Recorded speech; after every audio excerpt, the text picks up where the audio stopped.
יפה.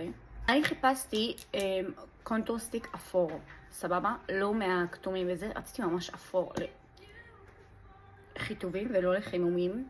ואני שמעתי הרבה על זה של ספורה, של מותג הבית שלהם. אז קניתי, והוא פשוט יפהפה, אני חייבת להגיד. הוא אחד היפים. וואו, שומעים חברים שלי בולטים. לא חשוב, לענייננו. קיצר, הוא ממש יפה, אני גם היום השתמשתי בו. נדיר. מה עוד? קניתי את השני סרומים של נטשה, שאחד זה פשוט הסרום גלו, את הסרום גלו משזף. אתם רואים איזה יפה זה? וזה השקוף, שהוא פנינתי כזה יפה, אתם רואות?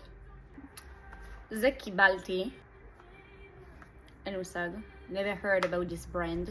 זה גם בווייב של סרום של נטשה.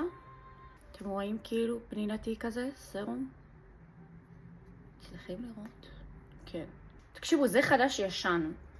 לפני שקניתי את הקונטור, היה לי את הקונטור של עדה, החום.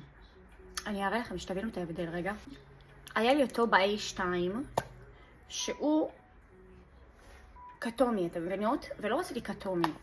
רציתי את קצת יותר אפרפר. וזה קיבלתי ממש מזמן. אבל הייתי בטוחה שזה אותו דבר כמו שיש לי, אז לא פתחתי אותו. ואז פתאום אני מגלה, זה ה-3 בכלל. זה אומר שהוא אפור. ואני לא ידעתי את זה עד היום, וקיבלתי את זה כאילו, באמת לא נעים לי, מזמן. ונראה לי שזהו המוצרים החדשים של עכשיו. קניתי את מוצרי גבות, אבל הם עוד לא הגיעו אליי. אז עד כן. וזהו להול של היום. אגב, צילמתי את מה שעליי.